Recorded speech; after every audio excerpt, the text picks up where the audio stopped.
మాజీ శాసనసభ్యులు మిత్రులు నచ్చా నాగేశ్వరరావు గారు, మన పార్టీ లోక్సభ పక్ష నేత, పార్లమెంట్ ఎన్నికల్లో మన అభ్యర్థి కేసీఆర్ గారి ఆశీస్సులతోని మేము ముందుకు వచ్చినటువంటి పెద్దలు నామా నాగేశ్వరరావు గారు, కక్షతో చేయాలి. కసి లేదనుకోండి, మన గెలుపు సాధ్యం కాదు. ఏదైనా మీరు చదువుకోవాలంటే దాని అంతు చూడాలి, వ్యాపారం చేయాలంటే అంతు చూడాలి. నామా నాగేశ్వరరావు గారు లాగా నామా గారు కూడా ఇంటర్మీడియట్ చదివి డిగ్రీ డిస్కంటిన్యూ చేసినాడు. మరి అందరూ నామా నాగేశ్వరరావు కాలేదు కదా. ఇప్పుడే జీవన్ గారు చెప్పారు, అదాని వాళ్ళ ఆఫీస్కి వచ్చి అర్ధగంట వెయిట్ చేసేవాడు, గంట వెయిట్ చేసేవాడు. అంటే మనలో పట్టుదల కసి ఉంటేనే రాజకీయాలు చేశారు ఎవరైనా కానీ. కేసీఆర్ గారు కూడా ఆ కసి లేకుండా తెలంగాణ తెచ్చేవాడు. చాలామంది ప్రయత్నం చేశారు, చెన్నారెడ్డి గారు చేశారు, చాలామంది పిల్లలు చనిపోయారు, 1200 మంది చనిపోయారు, అయినా తెలంగాణ రాలేదు. కేసీఆర్ గారు బగ్గ ప్రాణం, దగ్గర ఇటు నుంచి కూర్చుని అవతల నుంచి వెళ్తారు, ఎటు కూర్చున్నా సడాకు మాంసం ఉండదు. అయినా ఆయనకి ఆత్మస్థైర్యం, బుద్ధి బలం, నేను తెలంగాణ తీసుకురావాలి, ఎవరి వల్ల సాధ్యము కానీ తెలంగాణ నేను తీసుకురావడం ఒక మొండి పట్టుదల ఆయన తెలంగాణ హీరోని చేసింది. మీరు కూడా మీ గ్రామానికి హీరో కావాలి, మీ మండలానికి హీరో కావాలి అని అంటే మీరు కూడా అదే కష్టం పని చేయాలి. పెసరజాల పోగొట్టుకొని పప్పడికి వెతికితే ఉపయోగం లేదు. ఉంటుందా అధ్యక్షుల వారు? ఉంటుందా? ఉండదు. అందుకోసం ఏంటంటే సరే జరిగింది జరిగిపోయింది. సరే ప్రజలు కాంగ్రెస్ పార్టీ మాయమాటలు నమ్మారా? లేదు 10 సంవత్సరాల్లో మనం చేసినటువంటి ఏమైనా తప్పులు జరిగినాయా? మనం 100 పనులు చేస్తే 80-90 పనులు మంచిగా చేయొచ్చు, 10% ఎక్కడో కూడా తప్పులు జరగవచ్చు. జరగబడి గంటలు ఎమ్మెల్యే గారు షెడ్యూల్ని ఓడగొట్టిండ. ఆయన తిరిగినట్టు ప్రతి ఊరు ఏ ఎమ్మెల్యే తిరగలేదు, తిరిగిండు కదా. ఆయనే చెప్పి చేయని పనులు. ఆయన వచ్చి కేసీఆర్ గారి దగ్గర కూర్చుంటే ఆ మెచ్చనాగేశ్వరరావు గారు వచ్చింది, ఆయన పిలవండి, ఆయన అశ్వరావుపేట నుంచి వచ్చింది, ఆయన ఎక్కడో ఆంధ్ర బోర్డర్ నుంచి వచ్చింది, పిలవండి, ఆయన పైన ముందు చేసి ముందు నువ్వు వెళ్ళిపోసి ఇక్కడ పడుతుందని చెప్పి పంపించేవాడు. నువ్వు అర్జెంటుగా రాజశేఖర రెడ్డి గారు ఇంటికి పోతాను, వాడు పోయి తొందరగా పని చేయించుకొని చెప్పాడు. అంటే తిరిగాం. కానీ ఏంటంటే ప్రజలు కూడా అన్నిసార్లు మనం నమ్మాలని లేదు, ఒక్కోసారి మనం కూడా మోసపోతాం. వాళ్ళు ఏదో 420 హామీలు ఇచ్చిండ్రు, దాంట్లో రకరకాలు ఇచ్చారు, బంగారం పెడతామన్నారు, ఇంకేంటి అన్నారు, ఇంకేంటి అన్నారు, మనకే అర్థం కావట్లేదు. ఏది చదవాలంటే కూడా ఓపిక లేదు, వాళ్ళకు కూడా ఇప్పుడు ఓపిక లేదు, వాటి గురించి మాట్లాడే ఓపిక వాళ్ళకు కూడా లేదు. కాంగ్రెస్ వాళ్ళకి వస్తుంది కదా. మీరు ఇప్పుడు 10 సంవత్సరాలు పనిచేశారు, అధికారంలో ఉన్నారు. ఇప్పుడు 120 రోజులు మీరు ప్రతిపక్షంలో మనందరం ఉన్నాం. ఈ 120 రోజులలో ప్రజలు ఏమనుకుంటున్నారు? మీ ప్రజలు ఏమనుకుంటున్నారు? ప్రజల నాడిని పసిగట్టాలి. మనం అనుకోవచ్చి నాయకుడు కాదు మండలం మొత్తం తిప్పేస్తాను, నా చేతుల్లో ఉంది, నీ చేతులు లేదు, నా చేతులు లేదు. మీరు గుర్తుపెట్టుకోండి, ఏదైనా ప్రజల చేతిలో ఉంటుంది. ప్రజలే అన్నిటికీ సంధానకర్తలు, సృష్టికర్తలు, మార్పు కూడా మూలం. ఎన్టీ రామారావు గారు అధికారంలోకి వచ్చే కంటే ముందు ఈ రాష్ట్రంలో హేమీ నాయకులు ఉన్నారు. ఓ పుచ్చలపల్లి సుందరయ్య గారు ఉన్నారు, ఓ గౌతు లచ్చన్న గారు ఉన్నారు, ఒక జైపాల్ రెడ్డి గారు ఉన్నారు, ఒక వెంకయ్య నాయుడు ఉన్నారు. వాళ్ళందరూ కూడా కాకలు తిరిగిన నాయకులు చాలా మంది ఉన్నారు. అయినా ప్రజలు ఎందుకు ఎన్టీ రామారావు గారికి విశ్వాసం ప్రకటించారు? ఎన్టీ రామారావు గారు ఆ రోజు వాళ్ళకు ఒక మార్పు తీసుకొస్తాడు అనేటువంటి భావన ప్రజల్లో కలిగింది. కలగబట్టే ఆ రోజు ఎన్ని పార్టీలు ఏకమైనా, ఎవరు ఏమి చేసినా అఖండ మెజారిటీ 204 సీట్లు గెలుచుకోవడం జరిగింది. అడ్రస్ లేని వాళ్ళందరూ కూడా ఎమ్మెల్యేలు అయ్యారు. ఆ గాలిలో సుడిగాలి వాస్తవం కాదా? అందుకోసం ప్రజలు ఏమి ఆలోచిస్తున్నారో మనం ఆలోచించాలి. అరే కేసీఆర్ గారి పాలన చాలా బాగుంది, కాంగ్రెస్ పాలన కంటే అనేటువంటి దాంట్లో ఉన్నారు. ఇక్కడ కూర్చొని చాలా మంది రైతులు ఉన్నారు. రైతు బంధు మనం ఎప్పుడు వేసినా 3 వారాల్లో పడిపోయేది, మొత్తం 3 వారాల్లో. ఇప్పుడు ఎన్ని నెలలు పట్టింది? వాడు జనవరిలో మొదలు పెడితే ఏప్రిల్ దాకా పట్టింది. ఇంకా 5 ఎకరాలకి ఇంక తర్వాత ఇయర్ వాళ్ళు బంద్ అయిపోయారు. ఇప్పటి నుంచి మీకు ఏ స్కీమ్ రాదు నెక్స్ట్ 1 ఇయర్. ఎందుకంటే నెక్స్ట్ 1 ఇయర్ 1.5 ఇయర్ మొత్తం కూడా ఎలక్షన్ కోడే ఉంటుంది. ఇప్పుడు ఇది అయిపోగానే లోకల్ బాడీస్ వస్తాయి, లోకల్ బాడీస్ అయిపోగానే ఎంపీటీసీలు వస్తాయి, ఎంపీటీసీలు అయిపోగానే కోఆపరేటివ్ బ్యాంక్ వస్తుంది, కోఆపరేటివ్ బ్యాంక్ అయిపోగానే మున్సిపాలిటీ వస్తుంది. కాబట్టి సంవత్సరాల పాటు కాంగ్రెస్ పార్టీకి ఒక బిగ్ రిలీఫ్, ఏ స్కీమ్ కూడా ఇంప్లిమెంట్ చేయడానికి అవకాశం ఉంది. వాస్తవం కాదు.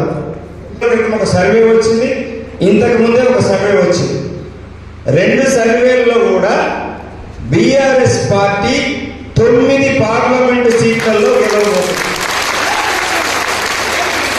మనం కాదు, మనం కొన్ని చోట్ల బీజేపీతో పోటీ పడుతున్నాం, కొన్ని చోట్ల కాంగ్రెస్తో పోటీ పడుతున్నాం. మరి ఎందుకు వచ్చింది? ఇక్కడ ఎందుకురా ఈ గౌరవం తాగితే ఈ కాంగ్రెస్? ప్రకృతి కూడా మంచిదే, ఎప్పుడు కూడా ప్రకృతి ఎప్పుడు కూడా కరెక్షన్ చేస్తుంది, మనం చేసే తప్పులు. కాంగ్రెస్ పార్టీ అనే దుర్మార్గులకు ప్రజలు పవన్ ఇచ్చారు. ప్రకృతి ఏం చేసింది? ఎక్కడ చూసినా కరువు, విలయ తాండవం చేస్తారు. మా కాడ ఆకేరు మున్నేరైతే వాళ్ళ ఆకేరు 27 చెక్ డ్యాములు కేసీఆర్ గారు కట్టించాడు. సమ్మర్లో కూడా ఫుల్ ట్యాంక్ ఉంది. ఇవాళ ఎండిపోయి జేసీబీలతో గుంతలు తవ్వుకొని గిరిజన బిడ్డలు బిందెలతో మనం నీళ్ళెత్తకపోతున్నాం. టాటర్లు గాలిపోతున్నాయి, ట్రాన్స్ఫార్మర్ గాలిపోతున్నాయి, ఇన్వర్టర్లు వచ్చినాయి, కన్వర్టర్లు వచ్చినాయి, నడుస్తున్నాయి కదా జనరేటర్లు. మా అపార్ట్మెంట్స్ అయితే నడుస్తున్నాయి, అన్ని చోట్ల వస్తాయి. అంటే కేసీఆర్ గారు ఏం చెప్పిండో జరుగుతుంది. అది మనం ప్రజల్లోకి తీసుకెళ్ళాలి. దయచేసి కాంగ్రెస్ పార్టీ మీద 100 చెప్పొచ్చు మీరు. కాంగ్రెస్ పార్టీ మంత్రులు వచ్చారు, మంత్రివర్గంలో సామాజిక న్యాయం ఉందా? ముస్లిమ్స్కి మంత్రి ఉన్నాడా? ఇతర సామాజిక వర్గాలకు ఇచ్చారా? మనం ఒక్క మహిళా మంత్రి కొద్ది రోజులు ఇవ్వకపోతే ఒకటే గొడవ పెట్టింది. మీరందరూ భారతదేశం నుంచి వచ్చి అందరం భారత్ మాతాకి చేయండి. భారత్ మాతాకి చేయనది ఇందువల్లే ఒక ముస్లిం ఇచ్చాడు ఆ స్లోగన్ని, భారత్ మాతాకి చేయనేది. కాబట్టి ఇప్పుడు బీజేపీ కూడా దానికి పేటెంట్ చేసుకుంది. వీడు గవర్నమెంట్కి వచ్చిన ఈ 4 నెలల్లో ఏ ముఖ్యమంత్రి కానీ ఏ మంత్రి అయినా ఏ మీటింగ్లో అయినా జై తెలంగాణ అన్న ఎవడన్నా ఒక్కడన్నా ఒక్క మంత్రి అన్నా అంటే వీడు తెలంగాణ బిడ్డలుగా సిగ్గు చేయడు. వచ్చిన తెలంగాణని జై తెలంగాణ నినాదం ఎందుకు వచ్చింది? తెలంగాణ కోసం వచ్చింది. ఒక్కరు రేవంత్ రెడ్డి అంటే సరే తెలంగాణ ఉద్యమం లేడు కాబట్టి జై తెలంగాణ లేదా అనుకుందాం. మరి మిగతా వాళ్ళకి ఏం పుట్టింది? ఒక్కడన్నా ఇక్కడ అంటాడా? ఎవడన్నా జై తెలంగాణ? జై తెలంగాణ అంటే మన తెలంగాణ ఆత్మగౌరవం. ఎవడన్నాడు? ఇక వారు చెప్తాడు తెలంగాణ రాష్ట్రం ఏర్పడ్డది ఎట్లా? డాక్టర్ బిఆర్ అంబేద్కర్ గారు రాజ్యాంగంలో సభ్యుడిగా ఉండి రాజ్యాంగం రాసేటప్పుడు కొత్త రాష్ట్రాలు ఏర్పడటం కోసం ఆర్టికల్ 3 పెట్టారు. ఆర్టికల్ 3 ప్రకారం తెలంగాణ రాష్ట్రం ఏర్పడ్డది. మన అంబేద్కర్ గారు ఆ రోజు ఆర్టికల్ 3 పెట్టకపోయి ఉంటే ఇలా తెలంగాణ రాష్ట్రం వచ్చేదా? వచ్చేది కాదు కదా. అలాంటి మహనీయుడి కోసం తెలంగాణ ప్రభుత్వం గౌరవం ఇవ్వాలని హైదరాబాద్లో ఒక పెద్ద ఎత్తున 125 ఫీట్లతోని ఒక స్మృతి వనం, స్టాచ్యూ ఆఫ్ ఈక్వాలిటీ అనేటువంటి స్టాచ్యూని పెట్టేసేసి కేసీఆర్ గారు గౌరవం ఇచ్చి మన పరిపాలనా భవనానికి బిఆర్ అంబేద్కర్ తెలంగాణ సచివాలయాన్ని పెట్టుకుంటే నిన్న 133వ జయంతి సందర్భంగా సిగ్గులేని తెలంగాణ ప్రభుత్వం, తెలంగాణ మంత్రులు కనీసం ఆ స్మృతి వనానికి వెళ్లకుండా తాళం వేసి కనీసం దానికి అగౌరవపరిచినటువంటి దత్తమ్మలు ఈ రాష్ట్రంలో ప్రభుత్వం.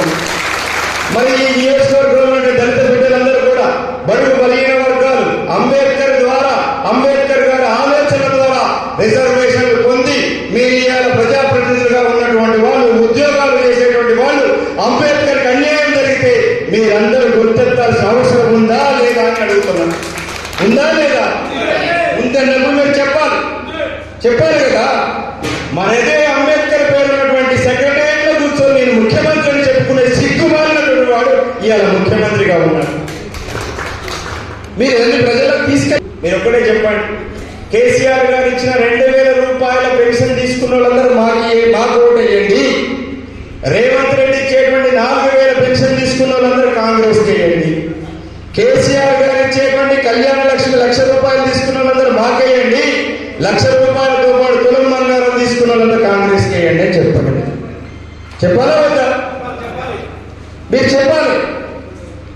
రైతు బంధు మా కేసీఆర్ గారు ఇచ్చిన 10,000 రూపాయలు నాకేయండి, 15,000 రూపాయలు రైతు భరోసాతో వేసే వాళ్ళందరూ అటుపక్కేయండి అని మీరు చెప్పాలి. ఊళ్ళో ఎన్ని ఉన్నాయి మీరు చెప్పుకోవాలంటే చాలా ఉంది. అందుకోసం మీకు నేను అనేది ఏంటంటే, మన ఒక నాయకులుగా ప్రజల్లో ఆర్గ్యుమెంట్ తీసుకుపోవడం కోసం రేవంత్ రెడ్డి గారు ఏం భాష మాట్లాడుతున్నా జీవన్ గారు చాలా చక్కగా చెప్పారు. రేవంత్ రెడ్డి గారు ఇప్పుడు అన్నాడు, మొన్న ఆ మధ్య నెల క్రితం ఛాలెంజ్ చేశాడు, కేసీఆర్ నీకు దమ్ముంటే ఒక్క సీట్ గెలవని ఛాలెంజ్ చేశాడు. కానీ వారం రోజుల క్రితం నుంచి ట్యూన్ మార్చి ఏమని, నా వెనకాల కుట్ర జరుగుతుంది, నన్ను ఓడించడానికి శక్తులను ఏకమైతున్నాయి. ఏకమయ్యేది నువ్వు బీజేపీతో కుమ్మక్కైనావు. నువ్వు దానం నాగేంద్రని తీసుకుపోయి కిషన్ రెడ్డి మీద ఎందుకు పెట్టినావు? పోటీ అని క్యాండిడేట్ బీఆర్ఎస్ పార్టీలో పనికిరాని వ్యక్తిని తీసుకుపోయి నువ్వు కిషన్ రెడ్డి మీద క్యాండిడేట్ పెట్టినావంటే నువ్వు బీజేపీతో నిలాకపోయినట్ట కాదా అని అడుగుతా ఉన్నాను. చేవెళ్ళలో ఉన్నటువంటి మహేందర్ రెడ్డి గారి భార్యని సునీతా రెడ్డి గారిని తీసుకెళ్లి నువ్వు ఈటల రాజేందర్ గారి మీద క్యాండిడేట్ పెట్టావు. అంటే నీకు మల్కాజ్గిరిలో గట్టి క్యాండిడేట్ లేడా? కూన శ్రీశైలం గౌడ్ను తీసుకొచ్చినావు. కూన శ్రీశైలం గౌడ్ బీసీ బిడ్డ కదా, నువ్వు బీసీ బిడ్డను ఎందుకు బీసీ ఎక్కడ పెట్టావు అని అడుగుతున్నా. అడగ చేయడు వీడు ఇంటర్నల్ బీజేపీతో ఇంటర్నల్ గా మిలాఖత్. వాళ్ళ నాయకుడు ఏం చెప్తాడు, అసలు గుజరాత్ మోడల్ ఒక వేస్ట్ మోడల్, ఫెయిల్యూర్ మోడల్ అంటాడు. వాళ్ళ శిష్యుడు ఇక్కడ ముఖ్యమంత్రి ఉన్న ఆయన గుజరాత్ మోడల్ బెస్ట్, గుజరాత్ నుంచి ప్రధానమంత్రి అయినటువంటి ఆయన మా బడే బాయ్ అంటాడు ఆయన. మరి ఇది ఎక్కడ రాజకీయం మీరు చెప్పాలి, ప్రజలకి చెప్పాలి కదా, మీరు చర్చ పెట్టాలి మీరు ఇవన్నీ. నేను అడుగుతున్నా, ఈ యొక్క వేదిక నుంచి రేవంత్ రెడ్డి గారిని సవాల్ చేస్తున్నా, నీకు దమ్ముంటే నువ్వు ఇంతకు ముందు ఎంపీగా గెలిచిన మల్కాజ్గిరి, నువ్వు ఇప్పుడు ముఖ్యమంత్రిగా ప్రాతినిధ్యం వహిస్తున్న మహబూబ్నగర్ సీట్ని నువ్వు గెలుచుకోని అని సవాల్ చేస్తున్నా. నేను 2 సీట్లు ఓడిపోతుంది కాంగ్రెస్ పార్టీ, అయిపోయింది కాంగ్రెస్ పరిస్థితి. ఈ జిల్లాలో 3 మంత్రులు ఉన్నారు. వారు చేసిన ఘనకార్యం ఏమిటి? 4 నెలల్లో ఫస్ట్ వారు చేసింది 3 మంత్రులు కలిసి ఈ జిల్లాలో బలహీన వర్గాల మీద దాడి చేశారు. బలహీన వర్గాల బీసీ సామాజిక వర్గం, యాదవ సామాజిక వర్గానికి చెందిన మా అన్న కూరాకుల నాగభూషణం గారు డిసిసిబి చైర్మన్ గా ఉంటే వాళ్ళ కళ్ళు ముట్టి ఆయన డిసిసిబి చైర్మన్ గా దింపే వరకు వారు ప్రయత్నం చేశారు.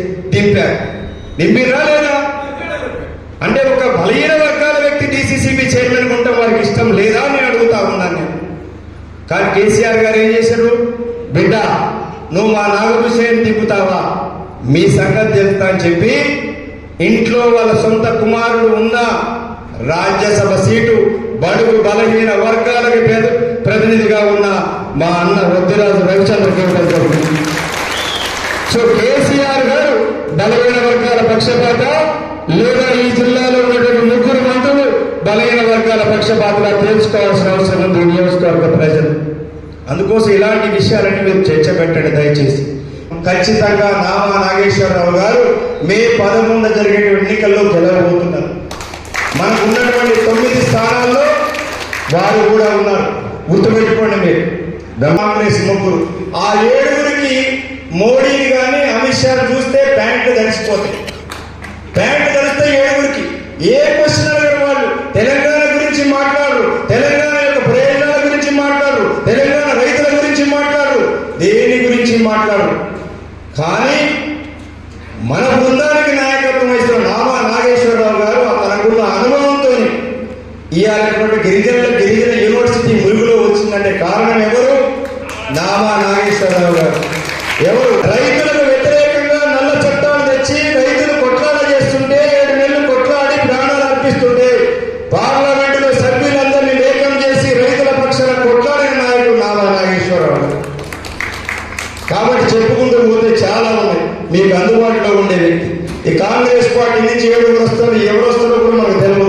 ఒక ఆయన మంత్రి తమ్ముడు, ఒక ఆయన మంత్రి కొడుకు, ఇంకొక మంత్రి భార్య, ఇంకొక 4, మొత్తం 7 మొత్తం కిచిడీ చేస్తారు. మరి ఆ కిచిడీ నుంచి ఎవరు బయటకు వస్తారో మనకు తెలియదు. ఎవరు వచ్చినా నామా నాగేశ్వరరావు గారి ముందు దిగదుడిపే, నామా నాగేశ్వరరావు గారి అనుభవం ముందు దిగదుడిపే. నామా నాగేశ్వరరావు గారు రాజకీయాలకు వచ్చే నాటికి వాళ్ళు కనీసం నెక్కర్లు కూడా వేసుకున్నటువంటి నాయకులు వాళ్ళు. కాబట్టి అభ్యర్థి పరంగా మనం అడ్వాంటేజ్ లో ఉన్నాం, అభ్యర్థిగా మనం అప్పర్ హ్యాండ్ లో ఉన్నాం. జిల్లా ప్రజలందరూ కులాలకు అతీతంగా, మతాలకు అతీతంగా,